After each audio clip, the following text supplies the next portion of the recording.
굉장히 조용하고 또 시적인 텍스트와 함께 있는 영화라서 굉장한 주의력을 요하는 그런 작품이었던 것 같습니다.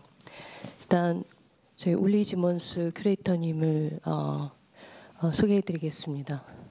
그러니까 아스날에서 그러니까 필름 셀렉션부터 해서 여러 가지 기획 프로그램을 담당하고 계시고요. 이번 저희 프로그램 같이 셀렉션 하는데 공동으로 협력해서 함께 이 프로그램을 준비했습니다.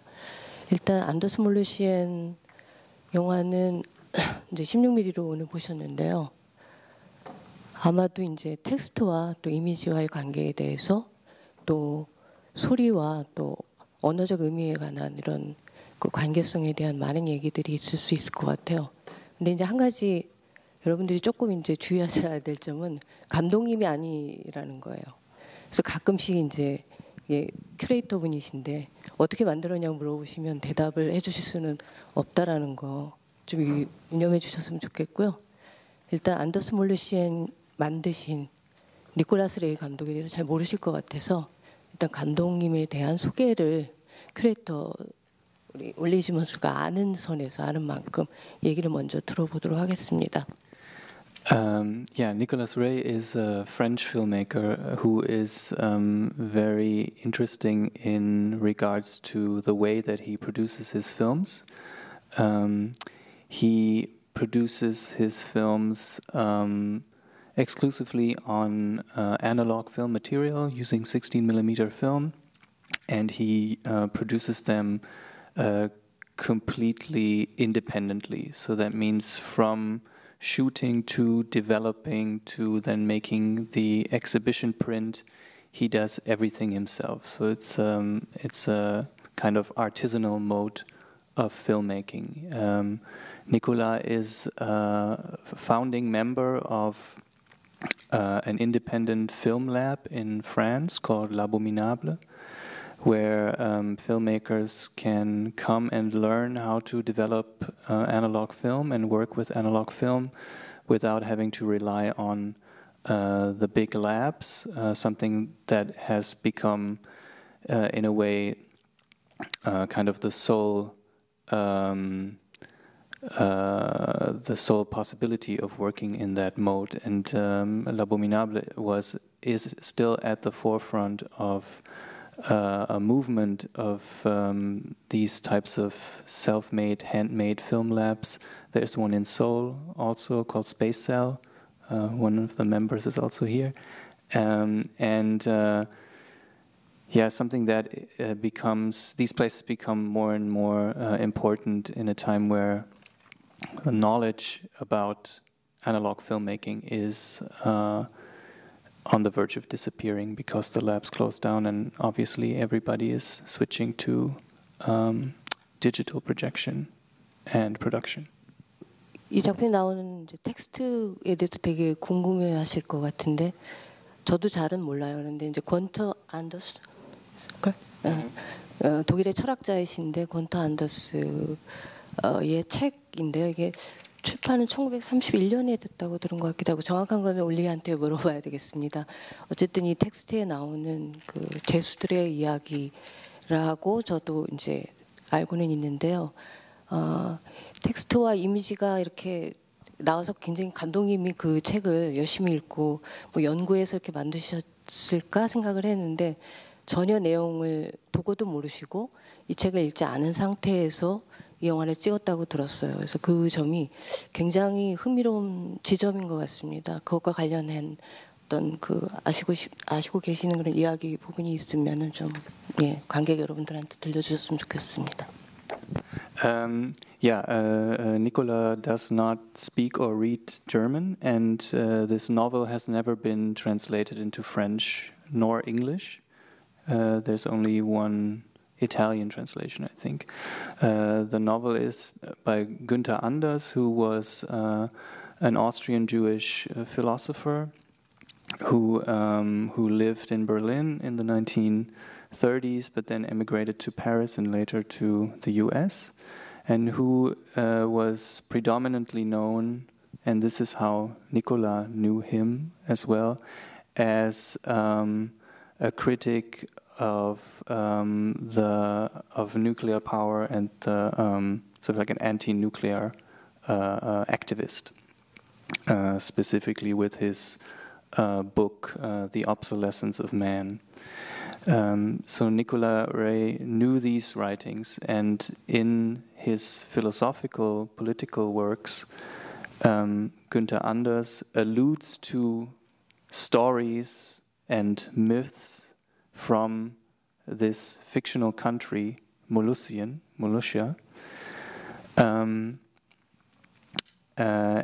And these myths and stories, they are all written down in this novel. A novel that was written in the 30s, but was only published in the early 1990s, in the same year that Günther Anders died. So in the book, the story of the book is that these stories that we also hear in the film, some of them, they are told by political prisoners in a totalitarian fascist state called Molussien, ruled by a totalitarian leader called Buru, who is a very thinly veiled stand-in for Adolf Hitler. And these prisoners are in a catacomb, in a cell, in a prison with no light. They are in darkness, and the older ones, they always kind of teach the younger ones in political theory. In political theory through these stories, allegorical stories. 안더스는 그러면은 이 군터 안더스의 이름의 안더스, 그리고 몰루시안은 이 가상의 국가의 몰루시안, 이렇게 제목이 두 개를 붙여줘서 감독님한테 물어봐야 될까요? It's also a kind of a wordplay or a pun, because Anders in German also means differently. So it's also sort of the pun. It's about Molossia, but it's different. I think it kind of alludes to the fact that in this film, at least that's what happens to me every time I see it. I constantly ask myself, so where is Molossia? Which country is it? And it's also that the images that you see here, they are, maybe if you know the French countryside, maybe you can place these, the sites that he shot. I'm not sure whether you really can or not, but they are kind of unspecific in a sense, like in a geographical sense, but also in a temporal sense. So you're not really sure where and when these images were recorded. And in this way, I think the stories that are told get a certain. Now I'm lacking a word.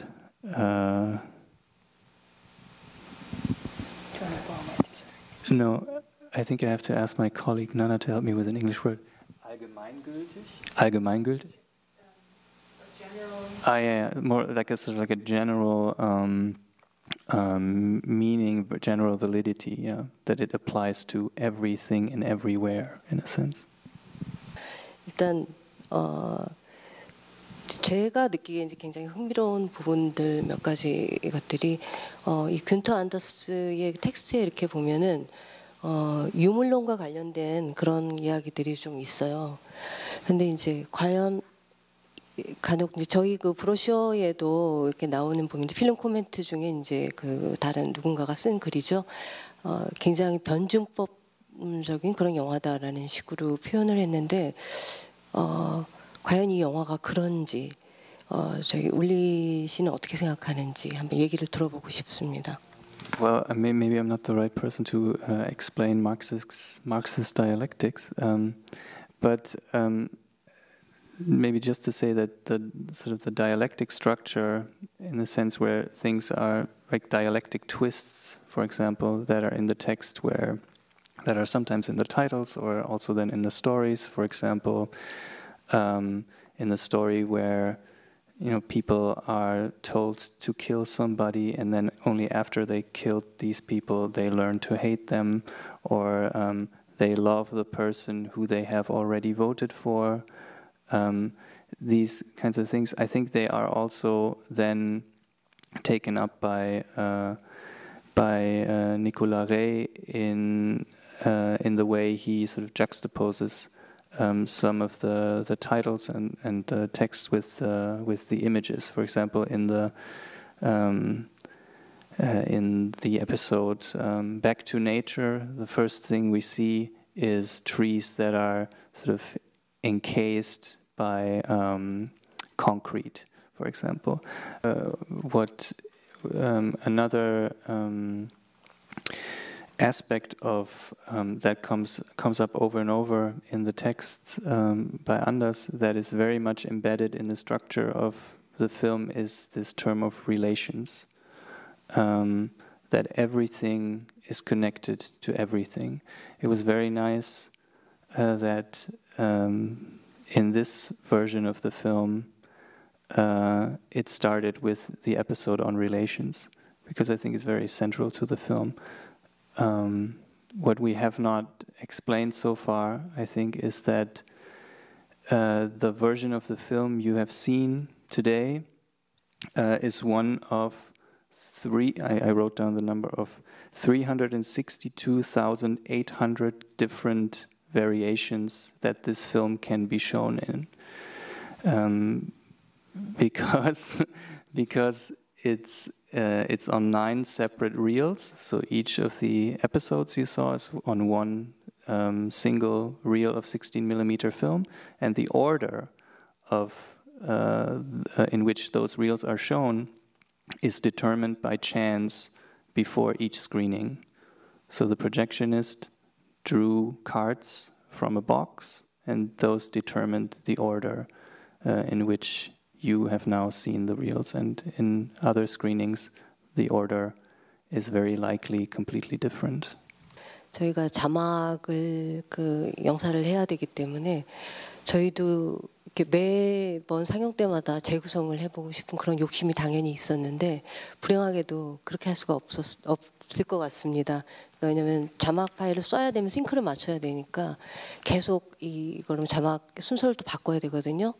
그래서 어쩔 수 없이 그 지금 오늘 보신 버전으로 남은 그 상영도 볼 수밖에 없다라는 좀 설명. But it's definitely worth seeing it again anyway, I would say. 그래도 한 번 더 보실 만큼 충분한 가치가 있습니다. 이제 그 어떤 관계라는 그 측면에서 영화를 이렇게 봤을 때는 어떤 점에서 뭐 유물론이라는 것이 우리가 그 개념 자체도 어떻게 다시 생각해 봐야 될 그런 논의할 부분들이 굉장히 많다고 생각이 되어지는데요. 이 영화를 이렇게 보게 되면은 특히 이제 마지막 부분쯤에 이제 간주라는 인터루드가 나오잖아요. 그거 같은 경우는 마치 정말 어두운 숲 속에서 이렇게 비 오는 비가 막 이렇게 떨어지는 그런 숲 속에 우리가 갇혀 있는 것 같은 그런 체험을 하기도 하는데, 실제로는 텍스트 권터 안더스의 텍스트를 우리가 듣게 되면서 저는 그러니까 이게 그 권터의 시점을 가장한 감독의 시선인지 아니면은 어떤 우연한 그 계기가 여기에 이렇게 작용이 되었는지, 저는 아마도 영화를 보면서 이 니콜라스 레이 감독이 책을 읽지 않은 상태에서 만들었었기 때문에 그 텍스트가 주는 어떤 그 소리적인 측면이 더 강하고 여기에 이제 그 촬영할 때 순간에 끼어드는 어떤 변수들이 작용하지 않았을까 하는 그냥 그런 저는 추측을 하게 되거든요. 그래서 하나하나의 챕터가 넘어갈 때에 이 영화를 보는 어떤 재미는 그 촬영을 했던 그 순간에 대한 상상을, 그 지점에 대한, 그 지역에 대한, 그 지역이 어디였던 간에 그런 상상을 하게 되는 부분이 굉장히 영화의 매력이 아닌가, 그런 저의 느낌입니다. I think this aspect of the variables and working with chance is also very important. Chance and trust, I would say, are the two things, between which this film sort of the pendulum of this film swings, because for instance, since he, the structure of the order of the film is totally left up to chance, then Nicolas Ray didn't know the original text, so he had to rely on and trust friends who could read and speak German to pick out parts of the book that he would probably like. And then there's also, of course, in the process of hand processing the film, you have seen that the film was very grainy. The actual film stock is named and at the end of one of the reels. That is an outdated stock. So that means the results you will get when you develop it are uncertain. There are lots of room for variation in color and saturation. And then another part is also that he had these two machines, contraptions that he used that would also add another layer of chance. There were several times when the image started spinning, so that was a type of tripod that he constructed with another filmmaker, and then they would, in a way, kind of really literally spin the wheel of fortune in a way, and you never knew, how the image would come to rest again. And then the other one is these sequences where the camera pans very rapidly from left to right, and also the image seems to become very bright and then darker again. These were filmed with a little windmill that was attached to the tripod, which would then make it possible for the wind to decide the direction in which they would film, and also the speed in which the film would run through the camera, which then would produce darker or lighter images. 그 소설을 감독님께서 니콜라스 레이가 그 소설을 안 본 상태에서 영상을 먼저 찍었다고 하는데, 그 영상을 찍은 후에 이 그 소설과의 어떤 그 영상에 관련된 어떤 그 소설의 텍스트를 거기다가 부여했었을 때, 그런 것들이 어떠한, 감독님한테 질문해야 될 질문 같은데, 그런 것들이 어떤 식으로 이 영상에 이제 적용이 됐는지가 사실은 되게 궁금했고요. 또 하나, 이 영상 상영에 대한 부분인데, 지금 아까 관계에 대한 부분들이 영화 내적으로 되게 중요한 부분으로서 얘기를 했다면, 영화 외적으로도 이 영화 형식에 있어서 이 한 챕터마다의 어떤 그 영상을 제비뽑기로 해서 상영을 한다면 각 챕터마다의 어떤 유기적인 관계가 되게 중요하다는 생각이 들었는데, 이 단편들이 그러한 어떤 연결성을 띠고, 그러니까 그거 염두에 두고 이것이 영상이 만들어졌었던 건지, 이런 부분들에 대해서, 그러니까 영화를 만들 때와 그리고 상영 때까지의 어떤 그런 관계들이 되게 궁금했거든요. Yeah, unfortunately, I don't remember. I mean, when we showed the film, we obviously also talked a lot about it with him, but I honestly cannot remember whether he shot the images first and then worked with his German friend, the narrator, on finding the particular text that should go with this image, or whether he worked the other way around.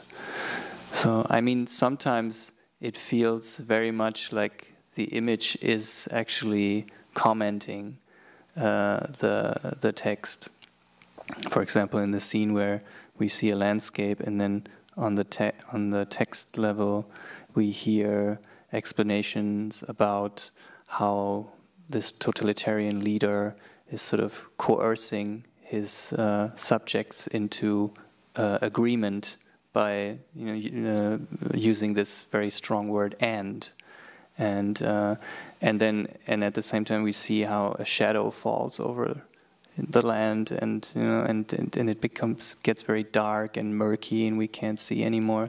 So my assumption would be that the text was first, and then at least the images were matched to the text. Whether they might have been shot first and then they just looked for correlations, that I don't know. So just to stress again, I don't think that the relationship is random. Let's put it this way. But I'm not sure at which stage, the decisions of which image goes with which text was ultimately made. Well, I think all of the chapters, in a way, work on their own, and that's why they work in every order, if that makes sense. So, and I think sort of this decision to use this particular structure also speaks to a certain universality. That was the word I was looking for before. Universality of the issues and the problematics that are brought up in the stories, and sort of the lessons to be learned from those stories, and that they can be applied. And it's not that one of the lessons follows from the other one. It's as if there's no hierarchy between them. Each of them is equally important. Yeah. 그 감독님이 독일어를 하는 사람인지는 모르겠어요. 근데 아마 못하는 것 같다고 아까 얘기를 들은 것 같은데, 독일 나레이터를 쓴 이유는 이 영화를 만들 때 이미 이 베를린 영화제, 베를린 포럼 익스펜디드를 위해서 이 영화를 만들었는지, 만약에 그렇다면 여기에 지금 소개되는, 이번에 국립현대미술관에서 소개되는 이 영화들 중에 어떤 것이 베를린 영화제에서 처음부터 이렇게 관여를 해서 제작 기간 동안서부터 만들었는지 하는 그런 게 좀 궁금합니다. To the first question, I don't know. It might have been a very, very genius, how do you say, ploy by the filmmaker to make us show the film. I think it really had something to do that he was very, very interested in Günther Anders, and there was just no other way of including these texts in his film, since they are simply not translated, and also his interest in this chance element, and just the relations that are in the film between the elements of the film. This film as a whole exists in a very complex network of relations with the filmmaker, with his friend. I mean, I don't think it's a coincidence that we always see Nicolas Rey sitting in the picture as well when the German friend is reading the text. And one point in that net of relations is also Forum Expanded and the Arsenal. And we have had a relationship with Nicolas before that film already.